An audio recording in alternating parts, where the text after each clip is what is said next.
Assalamualaikum warahmatullahi wabarakatuh. Perkenalkan, saya Wila Satriani Dewi dengan NIM 181293331 dari seksi 18PB06 jurusan Pendidikan Guru Sekolah Dasar.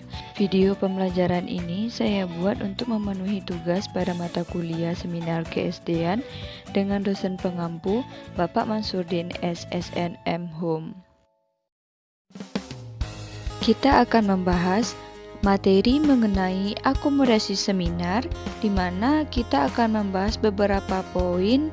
Pertama, mengenai pengertian dari akomodasi seminar, yang kedua, ciri-ciri akomodasi, yang ketiga, bentuk-bentuk akomodasi, dan yang keempat yaitu jenis-jenis akomodasi. Pengertian akomodasi seminar. Akomodasi merupakan upaya untuk mencapai penyelesaian dari suatu pertikaian atau konflik oleh pihak-pihak yang bertikai yang mengarah pada kondisi atau keadaan selesainya suatu konflik atau pertikaian tersebut. Biasanya, akomodasi diawali dengan upaya-upaya pihak yang bertikai untuk saling mengurangi sumber pertentangan di antara kedua belah pihak, sehingga intensitas konflik mereda.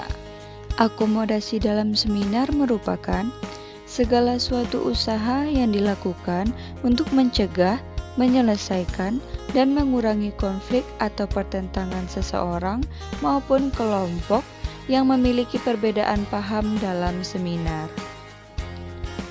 Berikut, kita akan membahas mengenai ciri-ciri akomodasi. Ada beberapa ciri-ciri dari akomodasi, di antaranya adalah sebagai berikut. Yang pertama, dalam proses akomodasi akan melibatkan dua orang atau lebih yang mengalami pertikaian atau terjebak dalam situasi tegang sehingga menjadi penghalang untuk mereka bertemu atau mengadakan kerjasama. Yang kedua, untuk melakukan proses akomodasi, kedua belah pihak yang bertikai harus bersedia untuk memberi dan menerima, mengadakan perubahan sikap dan bertingkah laku satu sama lain dengan menghilangkan atau mengurangi kepentingan mereka. Yang ketiga, tujuan dari akomodasi adalah tidak saling mengganggu sehingga dimungkinkan masing-masing pihak mengetahui dan menerima situasi dan kondisi pihak lain. Pada poin yang ketiga, kita akan membahas bentuk-bentuk akomodasi. Ada beberapa bentuk dari akomodasi, antara lain yang pertama yaitu coercion, di mana proses akomodasi yang proses pelaksanaannya dilakukan dengan cara paksaan ataupun menggunakan kekerasan. Kemudian kompromi. Kompromi adalah proses akomodasi yang membuat kedua belah pihak saling mengurangi tuntutan atau ekspektasi mereka sehingga sumber ketegangan berkurang agar masalah ataupun konflik dapat terselesaikan. Yang ketiga, arbitration, di mana proses akomodasi yang dilakukan dengan menghadirkan pihak ketiga sehingga menjadi penengah pertikaian di antara kedua belah pihak yang berkonflik.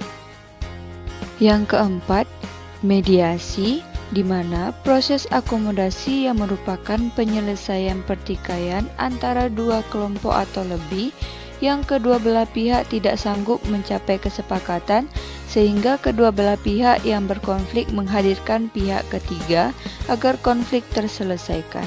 Yang kelima, conciliation, di mana usaha untuk mempertemukan pihak-pihak yang berkonflik menggunakan perwakilan-perwakilan dari kedua pihak sehingga mereka dapat mencapai persetujuan bersama dengan kepala yang lebih tenang. Yang keenam, toleransi, bentuk akomodasi yang paling acuh dari yang lain. Toleransi adalah bentuk akomodasi yang berusaha menghindari konflik sedapat mungkin. Yang ketujuh, stalemate, di mana bentuk akomodasi yang terjadi antara pihak-pihak yang memiliki kedudukan ataupun kekuatan yang sama besarnya, sehingga konflik akan berhenti dengan sendirinya. Kedelapan, Adjudication merupakan bentuk akomodasi dengan menggunakan jalan hukum yaitu pengadilan. Masing-masing pihak sepakat untuk membawa masalah tersebut ke meja peradilan. Dan yang terakhir adalah elimination, di mana upaya penyelesaian sengketa karena salah satu pihak bersedia mengalah, meminta maaf atau mengundurkan diri dari persaingan. Untuk poin terakhir, kita akan membahas mengenai jenis-jenis akomodasi. Jenis yang pertama yaitu akomodasi komersil. Akomodasi yang dibangun atau didirikan dengan tujuan semata-mata untuk memperoleh keuntungan atau komersil dan secara murni untuk mencari keuntungan yang disebut dengan profit making. Jenis yang kedua, akomodasi semi komersil, di mana akomodasi yang didirikan bukan semata-mata untuk tujuan komersil, tetapi yang diperuntukkan bagi pelayanan kepada masyarakat atau orang tertentu. Dan jenis yang terakhir yaitu akomodasi non-komersil. Akomodasi yang didirikan tidak untuk tujuan mencari keuntungan, tetapi semata-mata untuk tujuan sosial. Sekian penjelasan dari saya. Assalamualaikum warahmatullahi wabarakatuh.